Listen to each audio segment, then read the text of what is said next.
Yang pertama, pada zaman Yunani kuno. Pada zaman ini mulai muncul pemikiran ilmiah dalam menjelaskan realitas yang mulai berkembang. Bahkan berhasil menggeser penjelasan mistis yang sebelumnya mendominasi. Pada zaman ini juga bahasan spesifik mengenai psikologi sangatlah sulit untuk didapati. Pada zaman ini juga ada 3 wacana penting yang dibahas. Yang pertama, metafisika, yaitu wacana mengenai apa realitas itu dan juga apa yang mendasari sebuah realitas. Yang kedua, epistemologi, yaitu wacana mengenai sumber pengetahuan apa yang dianggap valid. Yang ketiga, moralitas, yaitu wacana mengenai suatu pandangan apa yang dianggap benar dan juga salah. Yang kedua, ada filsuf zaman Yunani kuno. Yang pertama, ada Thales. Thales menyimpulkan elemen dasar dari segala sesuatu itu adalah air, sebab menurutnya air adalah sumber kehidupan dan juga terdapat di mana-mana dan mudah untuk kita temukan. Yang kedua, ada Heraklitus. Heraklitus berpendapat bahwa api adalah substansi dari segala hal. Hal ini karena api memiliki kekuatan untuk mengubah air menjadi sebuah uap, dan juga Heraklitus menganggap api dapat menghilangkan air. Yang ketiga, ada Empedokles. Empedokles mempercayai tidak ada yang disebut kelahiran ataupun kematian, tetapi yang ada hanyalah campuran dan juga pemisahan dari keempat elemen. Karena jika keempat elemen tersebut berinteraksi, maka akan muncul kehidupan. Tapi jika keempat elemen ini berpisah, maka yang terjadi adalah kerusakan. Selanjutnya, yang keempat ada Parmenides. Menurutnya, realitas yang tidak bergerak, abadi dan tidak berubah tersebut hanya bisa kita pahami melalui penalaran yang membawa kita melewati batas-batas relativitas indrawi. Yang kelima ada Pythagoras. Menurut Pythagoras, realitas secara alamiah adalah abstrak dan perlu kita nyatakan dalam harmoni matematika. Menurutnya juga, angka dan geometri merupakan kunci dari realitas yang segala sesuatunya bisa kita jelaskan dengan angka. Yang keenam, ada Hippocrates. Hippocrates adalah seorang dokter. Karena beliau seorang dokter, maka ia menggunakan pendekatan dengan cara ilmiah dalam menjelaskan dan juga mengobati penyakit. Hippocrates juga menjelaskan bahwa semua penyakit itu lebih disebabkan oleh faktor-faktor alamiah, bukan karena faktor supernatural. Selanjutnya, Socrates. Menurut Socrates, pengetahuan akan kebenaran mempunyai ikatan yang erat dengan moralitas seseorang. Menurutnya juga, seorang yang melakukan keburukan merupakan akibat dari ignorance atau pengabaian akan pengetahuannya. Yang terakhir ada Plato.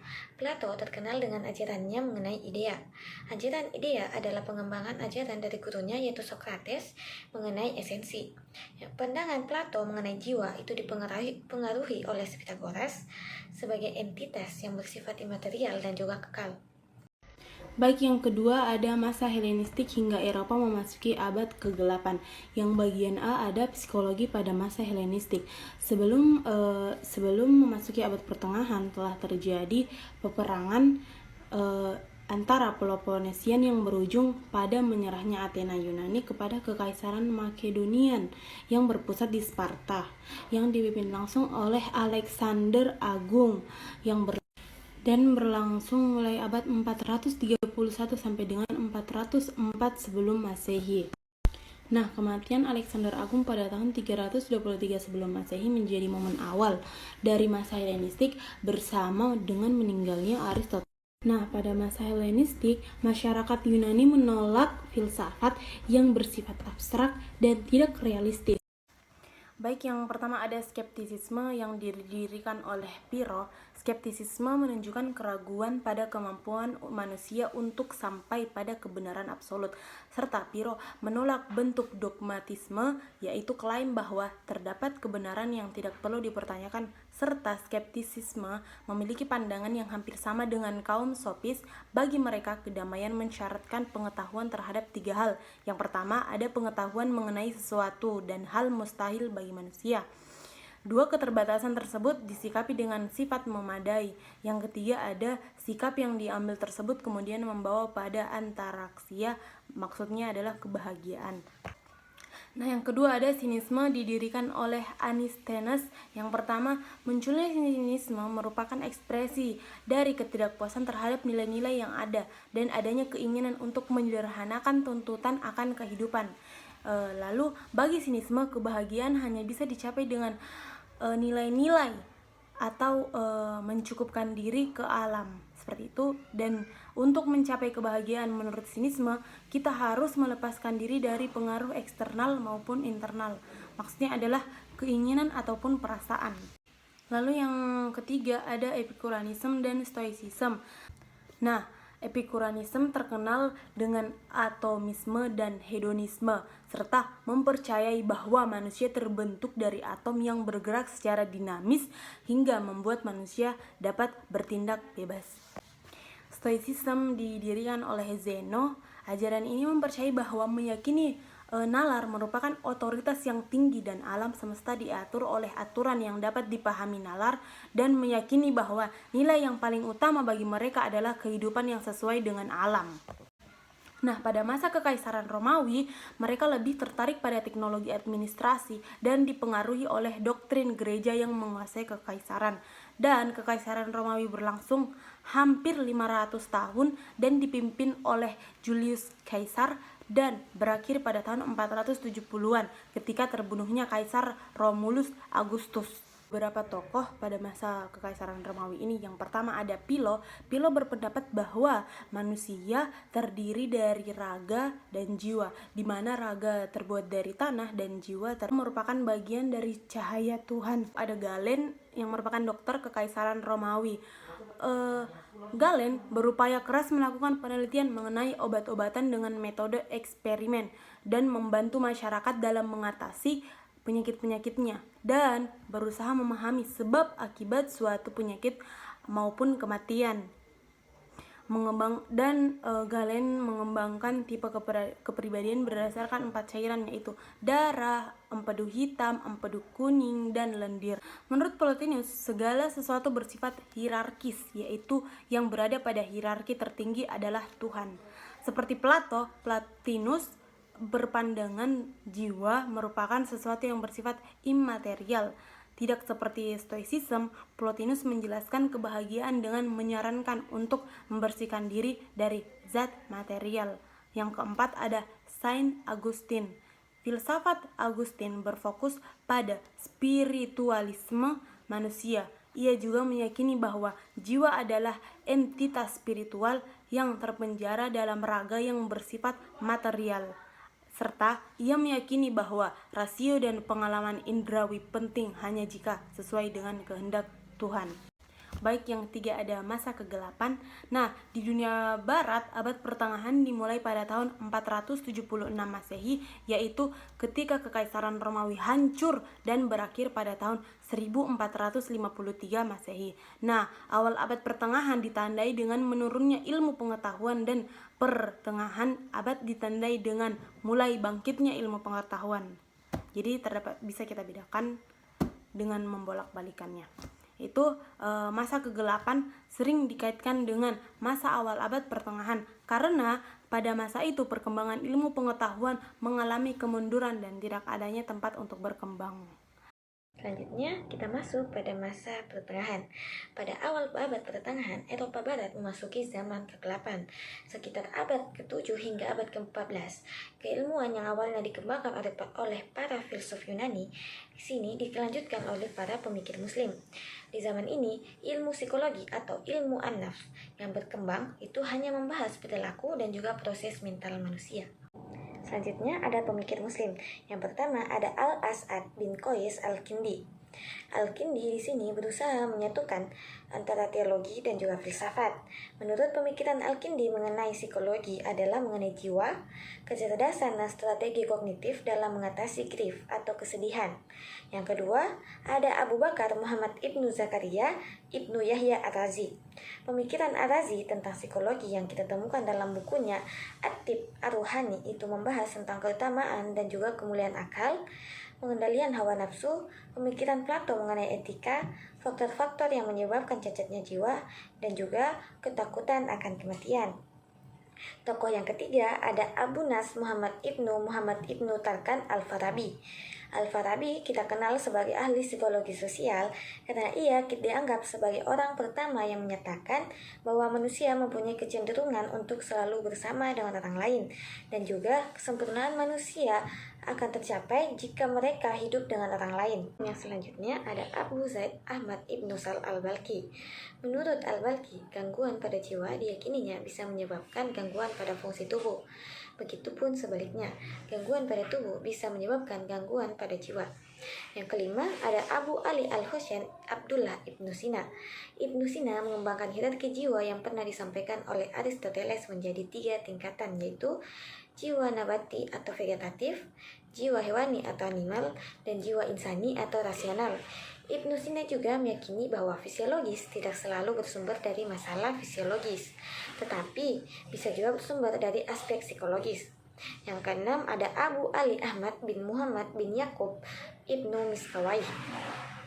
Menurut Miskawai, jiwa itu terbagi menjadi 3 fakultas, yaitu yang berkaitan dengan aktivitas berpikir, melihat, dan mempertimbangkan realitas, itu namanya al-quwa al-natiqah.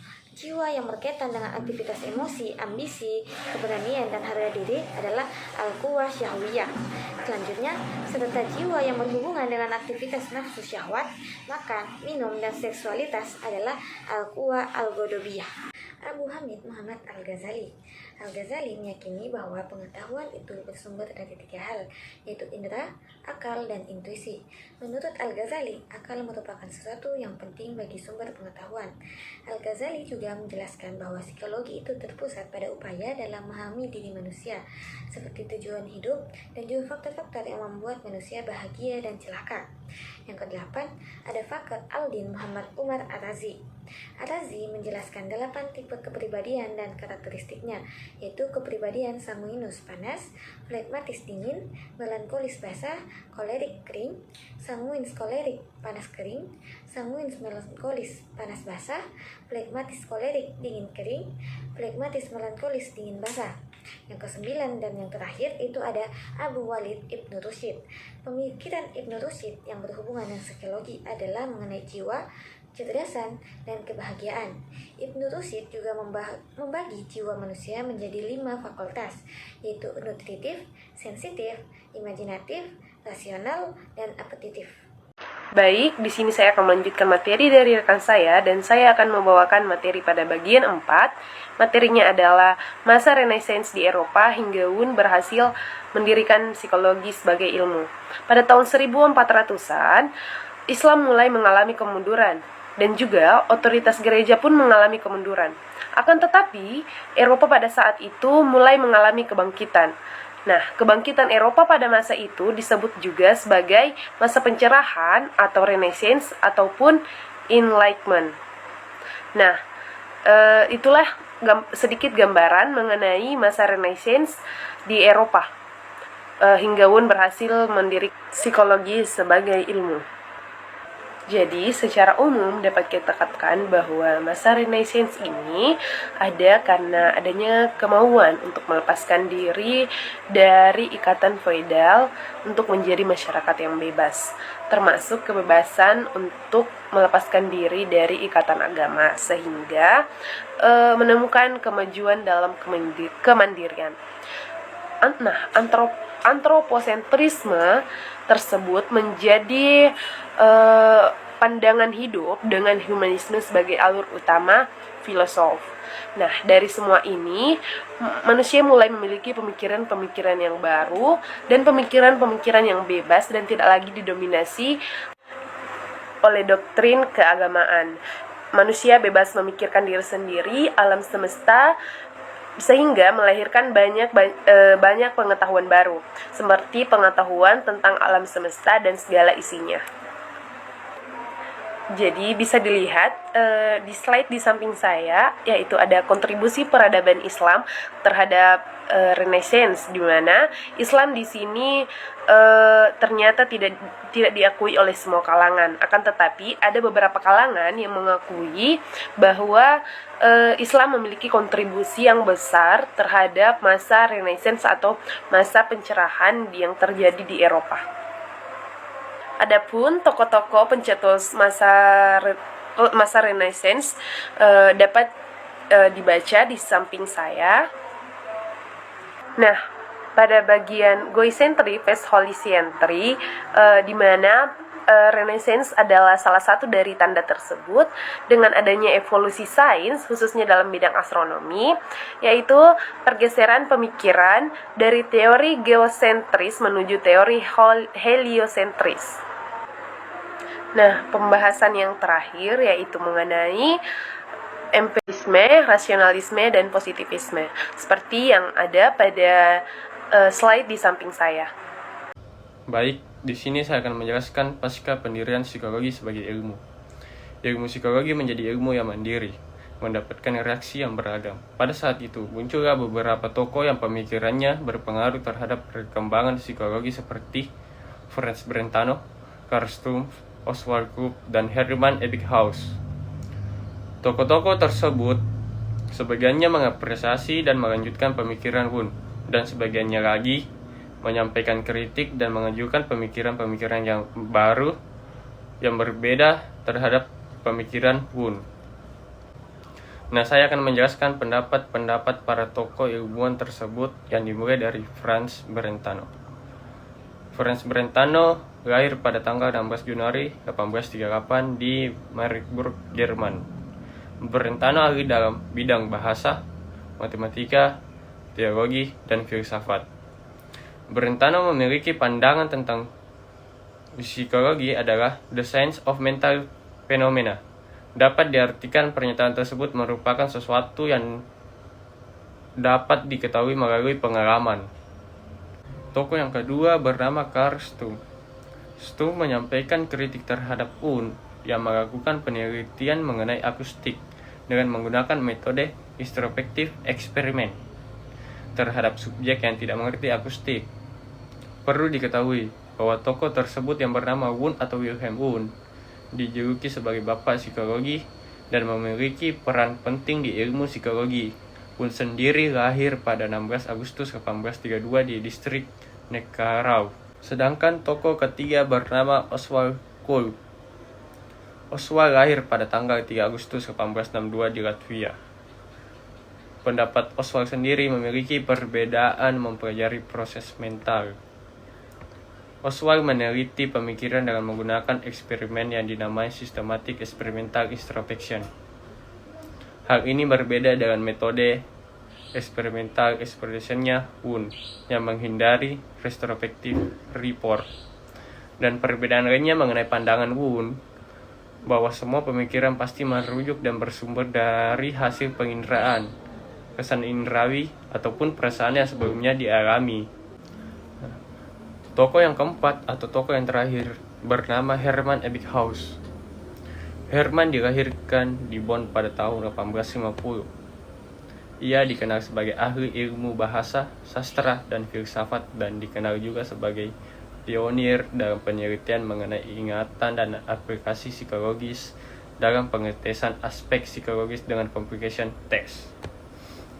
Hermann sependapat dengan Wundt dalam hal subject matter psikologi. Namun, Hermann tidak sependapat dengan metode Wundt berupa eksperimen yang dimana metode tersebut hanya bisa digunakan untuk meneliti fungsi psikologi yang bersifat sederhana seperti sensasi ataupun persepsi. Itulah sebab Hermann memiliki perbedaan pendapat mengenai metode Wundt.